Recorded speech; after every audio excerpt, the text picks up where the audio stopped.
Assalamualaikum warahmatullahi wabarakatuh. Bismillahirrahmanirrahim. Innal hamdalillah nahmaduhu wa nasta'inuhu wa nastaghfiruh wa na'udzu billahi min shururi anfusina wa sayyiati a'malina. Man yahdihillahu fala mudilla lahu wa man yudlil fala hadiya lahu. Wa ashhadu an la ilaha illallah wahdahu la syarika lah wa ashhadu anna Muhammadan 'abduhu wa rasuluh. يا أيها الذين آمنوا اتقوا الله حق تقاته ولا تموتن إلا وأنتم مسلمون يا أيها الناس اتقوا ربكم الذي خلقكم من نفس واحدة وخلق منها زوجها وبث منهما رجالا كثيرا ونساء فاتقوا الله الذي تساءلون به والأرحام إن الله كان عليكم رقيبا يا أيها الذين آمنوا اتقوا الله وقولوا قولا سديدا يصلح لكم أعمالكم ويغفر لكم ذنوبكم ومن يطع الله ورسوله فقد فاز فوزا عظيما أما بعد فإن أصدق الحديث كتاب الله وأحسن الهدي هدي محمد صلى الله عليه وعلى آله وسلم وشر الأمور محدثاتها وكل محدثة بدعة wa kulla bid'atin dhalalah wa kulla dhalalatin finnar. Alhamdulillah, kita bersyukur pada Allah Subhanahu wa taala pada hari ini, hari Rabu 3 Rajab 1444 Hijriah, kita dimudahkan oleh Allah Subhanahu wa taala untuk duduk bersama kembali mempelajari kitab Fathul Majid, syarhu kitab Tauhid yang ditulis oleh Fadilatul Syekh Abdurrahman bin Hasan Al-Syekh rahimahullahu ta'ala. Salawat dan salam semoga selalu Allah berikan kepada Nabi kita Muhammad sallallahu alaihi wa alihi wasallam, pada keluarga beliau, para sahabat, serta orang-orang yang mengikuti beliau sampai hari kiamat kelak. Dengan nama-nama Allah yang husna dan sifat-sifatnya yang mulia, kita berdoa, Allahumma inna nas'aluka ilman nafi'an wa rizqan tayyiban wa amalan mutaqabbala. Allahumma amin. Ahibati fillah, afanillah wa iyakum, kaum muslimin, para pemirsa Roja TV, para pendengar Radio Roja, yang semoga selalu diberkahi oleh Allah Subhanahu wa ta'ala. Pada pertemuan kali ini kita masih di dalam bab yang ke-21, yaitu penulis kitab Tauhid Syekhul Islam Muhammad bin Abdul Wahhab rahimahullahu ta'ala berkata, Babu ma ja'a annal ghuluwa fi quburis salihin yusayyiruha awthanan tu'badu min dunillah. Yang artinya, sikap berlebihan terhadap kuburan orang-orang saleh akan menjadikannya sebagai berhala yang diibadahi selain Allah Subhanahu wa ta'ala. Dan pada pertemuan sebelumnya kita sudah sampai kepada halaman 332. Mudah-mudahan bisa dibuka. Yaitu kita pada pembicaraan hadis yang pertama. Penulis kitab Tauhid Syekhul Islam Muhammad bin Abdul Wahhab rahimahullahu ta'ala berkata, Rawa Malikun fil Muwatta anna Rasulullah sallallahu alaihi wa alihi wasallam qala, Allahumma la taj'al qabri wathanan yu'bad. Ishtadda ghadabullahi ala qaumin ittakhadhu kubura anbiya'ihim masajid. Yang artinya, Imam Malik rahimahullahu ta'ala telah meriwayatkan dalam Al-Muwatta bahwa Rasulullah sallallahu alaihi wa alihi wasallam bersabda, Ya Allah, janganlah engkau jadikan kuburanku sebagai berhala yang diibadahi. Allah sangat murka kepada orang-orang yang menjadikan kuburan nabi-nabi mereka sebagai tempat ibadah.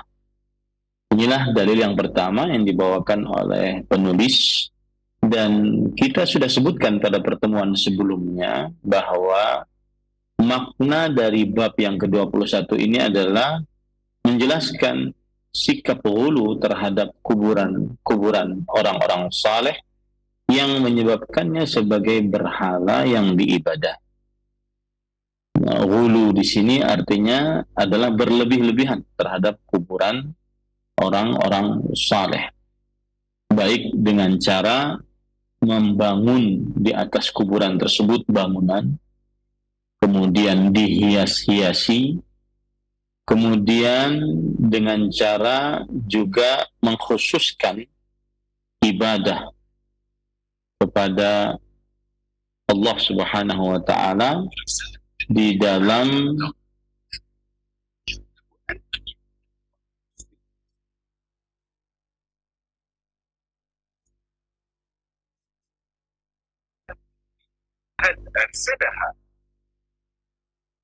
baik, dan juga berlebih-lebihan diantaranya mengkhususkan ibadah di sisi pekuburan, seperti merasa dan meyakini, berdoa, berzikir, membaca Al-Quran di sisi pekuburan lebih khusyuk, lebih mustajab dibandingkan di dalam masjid. Maka ini adalah sebuah hal yang keliru, dan ini termasuk sikap ghulu. Dan hubungan bab dengan tauhid adalah menunjukkan contoh sikap yang menyebabkan terperosok ke dalam kesyirikan, yaitu ghulu terhadap kuburan orang-orang yang dianggap saleh.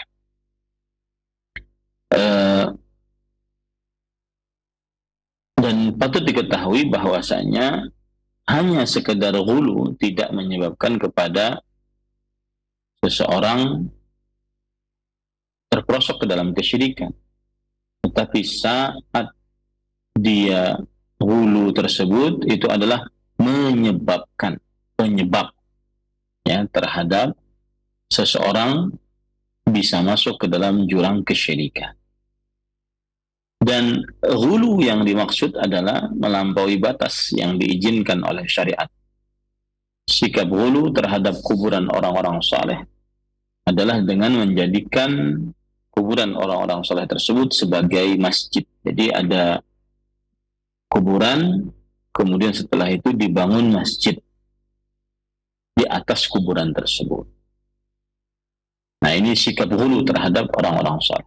Nah, adapun penjelasan dalil yang kita baca tadi, bahwa Nabi Muhammad SAW berdoa agar kuburan beliau tidak dijadikan sebagai berhala. Kemudian beliau mengabarkan bahwa kemurkaan dari Allah sangat besar terhadap orang-orang yang menjadikan kuburan sebagai masjid.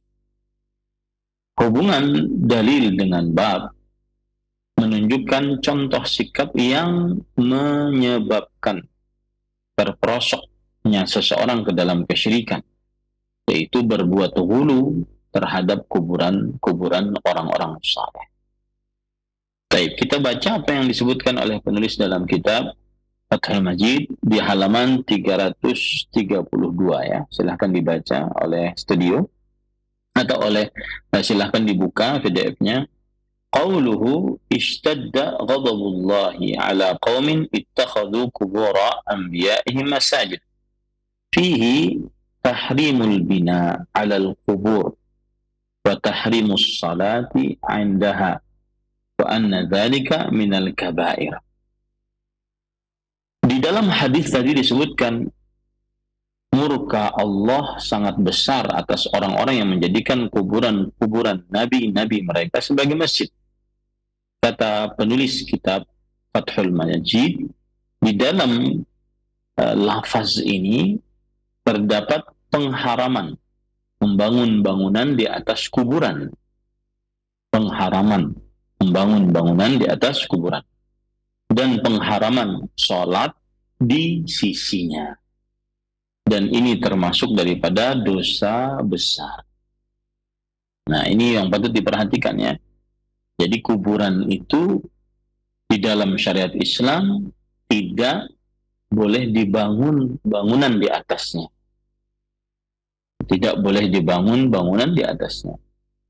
Dan itulah yang terjadi di dalam kuburan Baqi' al-Gharqad yang sekarang kita lihat, dan juga di dalam kuburan syuhada Uhud. Tidak boleh dibangun bangunan di atasnya berdasarkan hadis ini.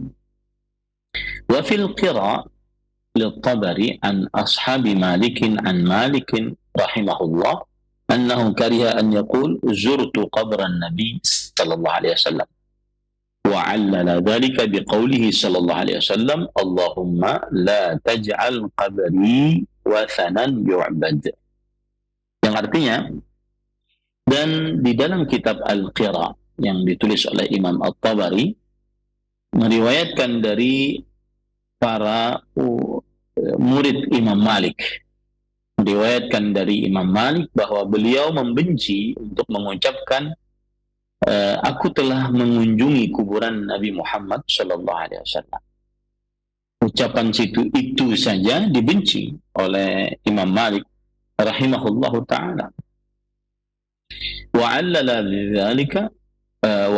dzalika biqaulihi sallallahu alaihi wasallam, dan Imam Malik rahimahullahu ta'ala memberikan sebab akan kebencian tersebut dengan sabda Rasul sallallahu alaihi wasallam, ya Allah, janganlah jadikan kuburanku sebagai berhala yang diibadahi. Kariha idhafata hadha al-lafzi ila al-qabr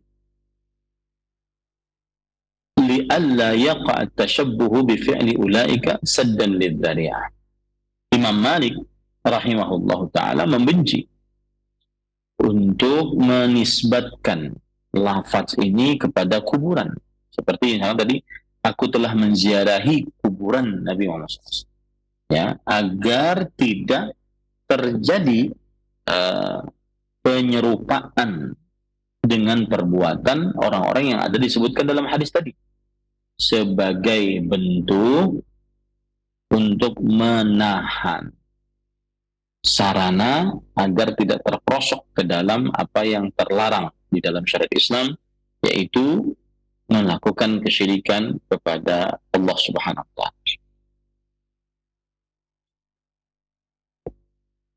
Kemudian ahibati fillah, afanillahu wa iyyakum, dan qala Syekhul Islam rahimahullahu taala, wa Malikun qad adraka at-tabi'in wa hum a'lamun nas bi hadhihi al-mas'alah. Syekhul Islam Ibnu Taimiyah rahimahullahu taala berkata, Imam Malik rahimahullah telah mendapati para tabi'in. Mendapati para tabi'in. Berarti beliau ini adalah tabi'ut tabi'in. Dan para tabi'in adalah orang yang paling paham tentang permasalahan ini. Fadalla dzalika ala annahu lam yakun ma'rufan 'indahum alfadha ziyarati qabri Nabi sallallahu alaihi wasallam ila an qala wa qad dzakaru fi asbab karahatihi li an la an yaqul zurtu qabra Nabi sallallahu alaihi wasallam. Ini menunjukkan bahwa tidak dikenal di kalangan para tabi'in lafaz berziarah ke kuburan Nabi Muhammad SAW, sampai beliau mengucapkan bahwa mereka telah menyebutkan sebab dimakruhkannya untuk mengucapkan aku menziarahi kuburan Nabi Muhammad SAW. لأن هذا اللفظ قد صار كثير من الناس يريد به الزيارة البدعية.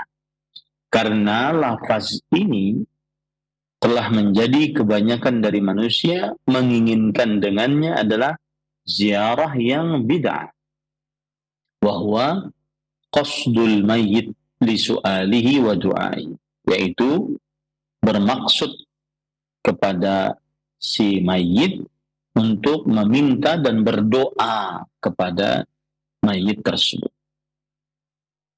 Warraghbatu ilaihi fi qada'il hawaij, dan ar-raghbah yaitu menginginkan, berharap kepada mayit dalam mengabulkan hajat-hajat, dalam mengabulkan hajat-hajat.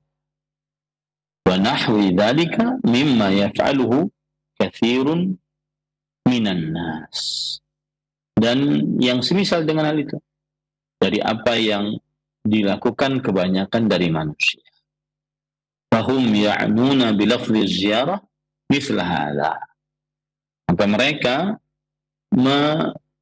memaksudkan dengan lafaz ziarah tersebut adalah seperti ini, yaitu apa, sebagian orang tuh kalau mengatakan saya berziarah, itu sebagiannya ada yang memaksudkan adalah bermaksud berdoa kepada orang yang meninggal, meminta kepada orang yang meninggal tersebut. Nah, itu yang dimaksud. Makanya Imam Malik rahimahullah membenci kata-kata ziarah tersebut, ya, karena dikhawatirkan masuk ke dalam yang disebutkan tadi.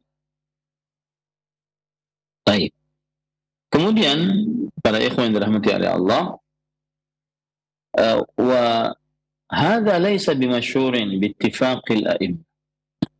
Ziarah yang seperti ini, ziarah yang di dalamnya meminta kepada orang yang sudah mati, tidak disyariatkan dengan kesepakatan para imam. Wa kariha Malikun an yatakallama bilafdhin mujmal yadullu ala ma'nan fasik. Dan Imam Malik rahimahullah ta'ala membenci untuk berbicara dengan lafaz yang umum yang menunjukkan kepada makna yang rusak. Bi khilafis salati wassalami alaih. Berbeda dengan mengucapkan salat, salawat dan salam atas Nabi Muhammad SAW. Fa inna dzalika mimma amara Allah bih. Sesungguhnya hal itu termasuk yang diperintahkan oleh Allah Subhanahu wa ta'ala. Nah, maksud dari perkataan ini adalah gini. Kan Imam Malik rahimahullah disebutkan di dalam kitab Al-Qira, beliau membenci, mengatakan zurtu qabran Nabi sallallahu alaihi wasallam. Aku menziarahi kuburan Nabi Muhammad SAW. Nah, kenapa beliau sampai seperti itu? Salah satu jawabannya adalah dikhawatirkan kata-kata ziarah tersebut, ya, menjadi ziarah yang tidak sesuai dengan petunjuk Rasulullah Shallallahu Alaihi Wasallam. Ya, ziarah yang tidak sesuai dengan petunjuk Rasulullah Shallallahu Alaihi Wasallam, yaitu ziarah yang di dalamnya meminta kepada orang yang sudah mati, ziarah yang di dalamnya berdoa kepada orang yang sudah mati. Nah, ini yang dibenci oleh Imam Malik rahimahullahu ta'ala. Makanya di dalam lafaz para ulama tabi'in dan tabi'ut tabi'in, mereka mengucapkan kata-kata bersolawat atas Nabi, ya, kemudian mengucapkan salam atas Rasulullah Sallallahu Alaihi Wasallam, seperti itu. Dan itu yang ada di dalam dalil. Nah, itu maksud dari perkataan yang disebutkan tadi. Baik, kita lanjut. Wa amma lafdhu ziyarah fi umumil qubur fala yufham minha mislu hadzal ma'na. Adapun lafaz ziarah di dalam keumuman berziarah kubur, maka tidak dipahami darinya seperti makna ini. Ala tara ila qawlihi fazurul qubur fa innaha tudzakirukumul akhirah. Apakah engkau tidak melihat kepada sabda Rasul SAW, ziarah kubur, karena sesungguhnya menziarahi kubur mengingatkan kalian akan kehidupan akhirat. Ma'a ziyaratihi liqabri ummi. Begitu juga Nabi Muhammad SAW menziarahi kuburan ibunya. Fa inna hadza yatanawalu kubural kuffar.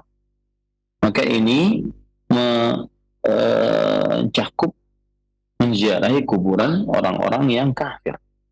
Fala yufhamu min dzalika ziyaratul mayyit lidu'aihi wa su'alihi wal istighatsati bihi.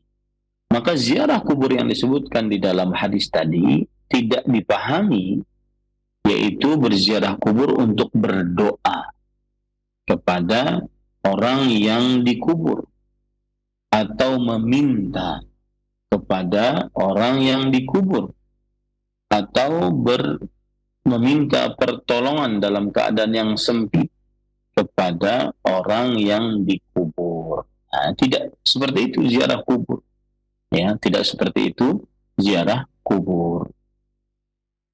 Wa nahwi dzalika mimma yaf'aluhu ahlu syirki wal bid'ah.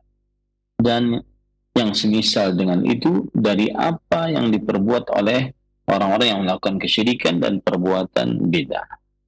Bi khilafi ma idza kana al-mazuru mu'azzaman fid din kal anbiya'i was salihin fa innahu katsiran ma ya'ni bi ziyarati quburihim hadhihi az-ziyarah al-bid'iyyah asy-syirkiyyah. Berbeda dengan apa yang diziarahi adalah kuburan orang-orang yang mulia di dalam agama Islam seperti kuburan para nabi, kuburan orang-orang saleh. Maka sebagian besar yang dimaksud dengan berziarah ke kuburan mereka adalah berziarah kuburan yang bid'ah dan syirkiyah ini. Oleh sebab falihadza kariha Malikun dzalika fi hadza. Oleh sebab inilah penyebab Imam Malik rahimahullah membenci akan hal itu dalam hal ini. Wa illam yakrahu dzalika fi mawdhi'in akhar laysa fihi hadhihi al-mafsadah. Meskipun beliau tidak membenci ziarah kubur, ya, di dalam tempat yang lain yang tidak ada kerusakan seperti ini. Nah, jadi jangan sampai keliru, ya. Yang dimaksud Imam Malik rahimahullah membenci ziarah kubur Nabi Muhammad SAW bukan berarti beliau membenci ziarah kubur Nabi Muhammad SAW, tetapi karena kata ziarah yang dimaksud di sini kadang-kadang tidak sesuai dengan apa yang diajarkan oleh Rasul SAW yang dipraktikkan oleh sebagian orang. Nah, qawluhu wa fihi anna an-nabiyya sallallahu alaihi wasallam lam yasta'id illa mimma yukhafu wuqu'uhu, dzakarahu al-musannif rahimahullah.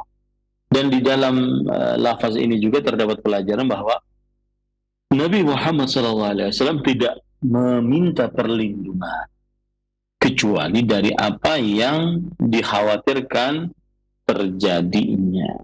Dia tidak akan minta perlindungan kecuali dia khawatir memang itu akan terjadi.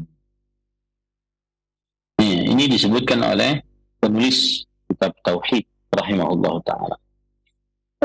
Qawluhu wali ibni Jaririn bisanadihi an Sufyan an Mansur an Mujahid afara'aytumul Lata wal Uzza qala kana yaluttu lahumus sawiqa famata fa'akafu ala qabrih. وكذا قال أبو الجوزاء عن ابن عباس رضي الله عنهما قال كان يلت السويق للحاج. Nah, kemudian penulis membawakan dalil yang kedua tentang haramnya berlebih-lebihan terhadap kuburan orang-orang saleh, yaitu diriwayatkan oleh Ibnu Jarir dengan sanadnya dari Sufyan dari Mansur bahwa berkenaan dengan ayat terangkanlah kepadaku wahai kaum musyrikin tentang berhala yang kalian anggap sebagai anak perempuan Allah, dan juga Al-Lata dan Al-Uzza. Quran surat An-Najm ayat 19.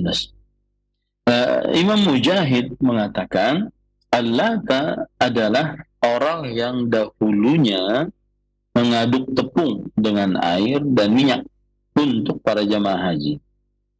Setelah meninggal, mereka pun senantiasa mendatangi kuburan. Nah, begitu juga wakadha qala Abul Jauza an Ibni Abbas kana yalutus sawiqa lil hajj. Demikian pula tafsiran Ibnu Abbas radhiyallahu anhu sebagaimana dituturkan oleh Abul Jauza. Dia itu pada awal mulanya adalah orang yang mengadukkan tepung untuk para jamaah haji, yaitu membuat adonan roti. Orang yang mengadukkan tepung untuk para jamaah haji. Baik, kita baca syarahnya sekarang. Qauluhu wa Ibni Jarir. Disebutkan tadi dalam matannya dan Imam Ibnu Jarir meriwayatkan. Ibnu Jarir ini siapa? Huwal Imamul Hafidh Muhammad ibnu Jarir ibni Yazid At-Tabari. Beliau namanya adalah Al-Imam Al-Hafidh Muhammad bin Jarir bin Yazid At-Tabari, sahibut tafsiri wal tarikhi wal ahkami ghairiha, yaitu seorang ahli tafsir, ahli sejarah, ahli hukum dan selainnya. Qala Ibnu Khuzaimah, la a'lamu ala wajhil ardi a'lama min Muhammad bin Jarir. Imam Ibnu Khuzaimah rahimahullah berkata, aku tidak mengetahui di atas muka bumi yang lebih berilmu dari Muhammad bin Jarir rahimahullah. Wa kana minal mujtahidin la yuqallidu ahadan. Dan beliau termasuk ahli ijtihad, tidak mengikuti siapapun. Walahu ashab yatafaqqahuna ala madhhabihi wa ya'khuduna bi aqwalihi. Dan beliau memiliki para murid yang belajar pendapat-pendapat beliau dan mengambil pendapat-pendapat beliau. Ulida sanata arba'in wa ishrina wa mi'atain. Beliau dilahirkan pada tahun 224 Hijriah. Wa mata liyaumaini baqiya min Syawal sanata ashrin wa thalathimi'atin. Dan beliau meninggal pada bulan Syawal, 2 hari tersisa dari bulan Syawal, pada tahun 310 Hijriah.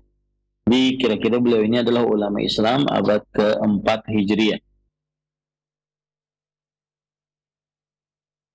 Qauluhu an Sufyan. Al-Zahir annahu Sufyan bin Sa'id bin Masruq al-Thawri.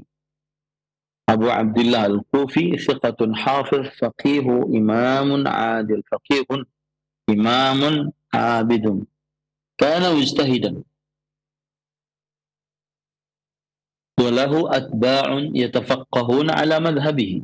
Mata sanata 61 wa 100, walahu 64 sana. Kemudian dari Ibnu Jarir meriwayatkan dengan sanadnya sampai kepada Sufyan. Sufyan yang dimaksud di sini Sufyan bin Sa'id bin Masruq al-Thawri atau Sufyan al-Thawri.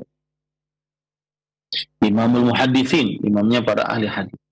Kunyahnya Abu Abdullah, berasal dari kota Kufah.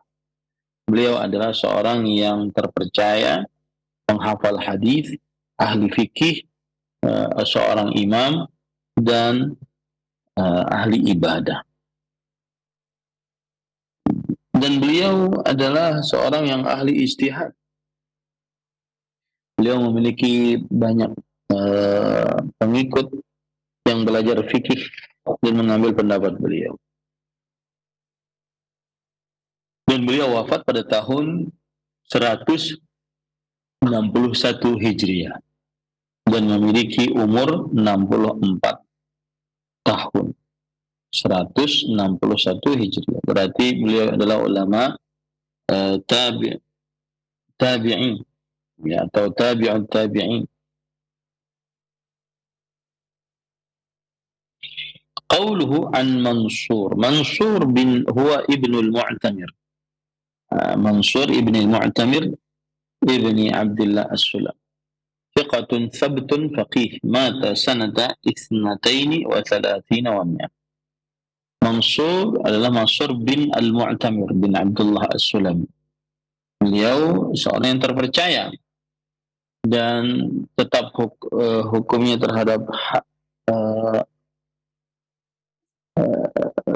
hadis, kemudian ahli fikih. Beliau wafat pada tahun 132 Hijriah. Mansur bin al-Mu'tamir. Kemudian an Mujahid. Mansur mendapatkan riwayat dari Imam Mujahid rahimahullah. Huwa Ibnu Jabr bil jimi wal muwahhadah. Abul Hajjaj al-Makhzumi maulahum al-Makki thiqatun imamun fit tafsir.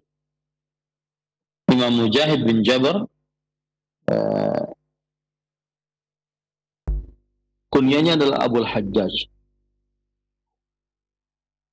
al-Makhzumi maulahum al-Makki, ya, thiqah imamun fit tafsir. Beliau terpercaya dan sebagai pemimpin dari ulama-ulama tafsir.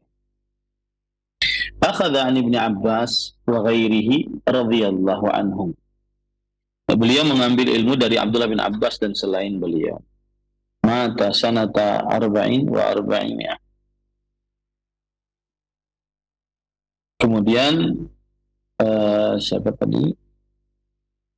Mujahid rahimahullah wafat pada tahun 405 Hijriah.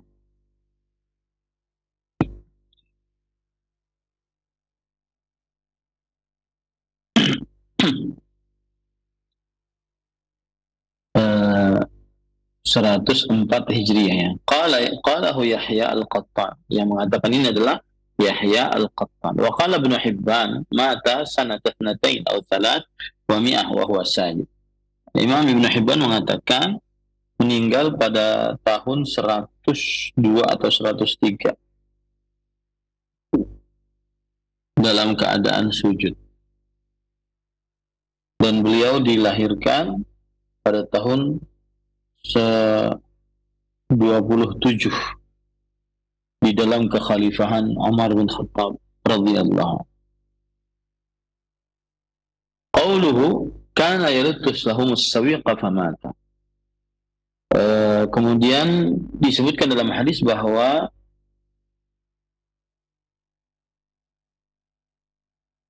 Al-Lata itu kebiasaannya adalah mengaduk adonan. Lalu kemudian beliau meninggal. Setelah meninggal, mereka beriktikaf di atas kuburannya. Beriktikaf di atas kuburannya. Wa fi riwayah fayut'imu man yamurru minan nas. Falamma mata abaduhu wa qalu huwa Al-Lata. Rawahu Sa'id ibn Mansur. Di dalam riwayat yang lain, maka beliau memberi makan kepada siapa saja yang beliau lewati dari orang-orang. Nah, ketika beliau meninggal, maka akhirnya orang-orang tersebut menyembuhnya. Dan mereka mengatakan huwa Al-Lata. Dia adalah Al-Lata. Diriwayatkan oleh Sa'id ibn Mansur. Baik. Nah, jadi kata Al-Lata itu sebenarnya diambil dari kata Latta ya lutu, artinya membuat adonan.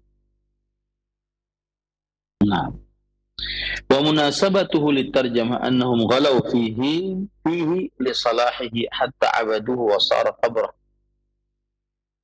wasanan min awthan musyrikin. Hubungan dengan bab adalah bahwa mereka berbuat hulu di dalam hal ini, karena kesolehan orang-orang soleh tersebut sampai akhirnya mereka ibadahi, dan sampai akhirnya kuburan-kuburan menjadi berhala dari berhala-berhala orang-orang musyrik. Nah, dari berhala orang-orang musyrik. Baik, wa qawluhu wa kadza qala Abul Jawza huwa Aus bin Abdullah Ar-Rib'i bi fathir ra wal ba. Ar-Rabai. Ar-Rabai, ya. Dan demikian pun dikatakan oleh Abul Jawza. Abul Jawza namanya adalah Aus bin Abdullah Ar-Rabai. Dan mata sanata 83. Beliau wafat pada tahun 83 Hijriah. قال البخاري حدثنا مسلم وهو ابن إبراهيم قال حدثنا أبو الأشهب قال حدثنا أبو الجوزة عن ابن عباس رضي الله عنهما قال كان اللات رجلا يلت سويق للحجاج atau lil-hujjaj. Imam Bukhari meriwayatkan bahwa beliau berkata, Imam Muslim telah meriwayatkan kepada kami, Ibrahim meriwayatkan dari Abul Ashhab.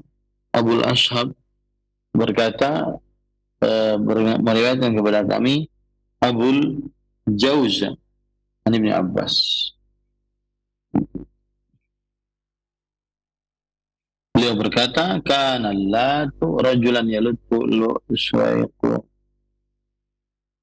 suwaiqa lil hujjaj. Kana latu rajulan yaluttu suwaiqa lil hujjaj. Abdullah bin Abbas mengatakan al-latu adalah seorang laki-laki yang membuat adonan untuk para jamaah haji. Ya, para jamaah haji. Nah, ini asal dari cerita al-lata. Jadi dia orang saleh. Dia orang saleh. Nah, kemudian setelah itu para ikhwan yang dirahmati oleh Allah Subhanahu wa taala, penulis mengatakan qala Ibnu Khuzaimah wa kadzal Uzza wa kanat syajaratan 'alaiha bina'un aw astarun min nakhlah baina Makkah wa Taif. Kanat Quraisy yu'azzimunaha kama qala Abu Sufyan yawma Uhud lana al-Uzza wa la 'uzza lakum. Yang artinya, dan demikian pula berhala Uzza, kata Ibnu Khuzaimah. Dia adalah sebuah pohon yang di atasnya ada bangunan, kemudian dikelilingi dengan kain-kain yang jaraknya antara Mekah dan Taif. Dan dahulu orang-orang Quraisy sangat mengagungkannya. Kama qala Abu Sufyan yauma Uhud, sebagaimana Abu Sufyan berkata pada peperangan Uhud. Itu Abu Sufyan belum masuk dalam agama Islam. Kami memiliki Al-Uzza dan tidak ada Uzza bagi kalian. Nah, ini para ikhwah yang dirahmati oleh Allah Subhanahu wa taala. Baik. Jadi intinya di dalam dalil yang kedua ini menjelaskan bahwa Imam Mujahid, ahli tafsir di generasi tabi'in, menafsirkan tentang berhala Al-Lat. Yaitu beliau itu dahulunya seorang saleh yang gemar mengadukan tepung dengan air atau minyak untuk para jamaah haji. Setelah meninggal kuburannya sering dikunjungi sehingga lambat laun diibadahi. Nah, hubungan dalil dengan bab menunjukkan contoh sikap yang menyebabkan terpelosok ke dalam kesyirikan, yaitu hulu terhadap kuburan orang-orang saleh, karena setelah diibadah, setelah patung-patungnya dibuat, maka lambat laun akan diibadah. Baik, kemudian penjelasan dalil yang ketiga, hadis Abdullah bin Abbas radhiyallahu anhu, yaitu menjelaskan tentang siapa sebenarnya Allah. Kemudian hubungan dalilnya adalah menunjukkan contoh sikap yang menyebabkan terpelosok ke dalam kesyirikan, yaitu sikap ghulu, berlebih-lebihan terhadap orang-orang saleh dan kuburan-kuburan orang-orang saleh. Ya. Nah, ini para ikhwan yang dirahmati oleh Allah Subhanahu wa taala. Ya, tersisa satu dalil lagi ya yang akan kita bahas insyaallah taala pada pertemuan yang akan datang, karena satu dalil ini panjang penjelasannya oleh penulis kitab Fathul Majid. Maka saya selesai sampai di sini. Walhamdulillah wassalatu wassalamu ala Rasulillah wa ala alihi wa ashabihi wa man wala. Amma ba'd. Di dalam hal-hal yang sudah kita pelajari, insyaallah taala adalah pelajaran yang sangat penting.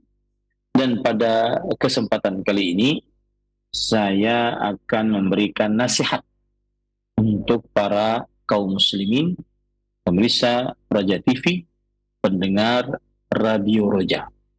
Nasihat saya ambilkan dari kitab Syiar A'lamin Nubala, ditulis oleh Imam Az-Zahabi. Berkata Abul Aliyah, seorang tabi'i, kuntu arhalu ila rajul masirata ayyamin li asma'a min fa'atafaqqadu salatahu fa in wajadtuhu yuhsinuha aqamtu alayhi wa in ajiduhu yudayyi'uha rahaltu wa lam asma' minhu wa qultu huwa lima siwaha adhiya'u.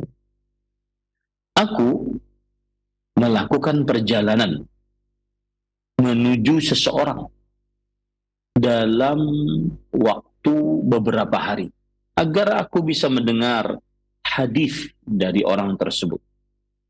Lalu aku perhatikan sholat orang tersebut. Jika aku dapati dia bagus di dalam perihal sholatnya, maka aku akan belajar kepadanya. Aku akan ambil riwayat-riwayat darinya. Jika aku dapati dia melalaikan perihal sholatnya, aku akan pergi dan tidak mengambil hadis darinya, tidak belajar darinya. Aku berkata kepada diriku, orang tersebut jika melalaikan sholat, maka yang lain-lainnya lebih dia lalaikan lagi. Maka wahai saudaraku muslim, sholat adalah timbangan keimanan. Atas keimanan seseorang, sebesar itu pula sesolatnya. Apabila seseorang menjaga sholatnya, maka sebesar itu pula imannya. Sebesar seseorang menyempurnakan sholatnya, sempurna itu pula imannya. Jagalah sholat, karena sholat adalah timbangan untuk menilai diri seseorang. Wassalamualaikum warahmatullahi wabarakatuh.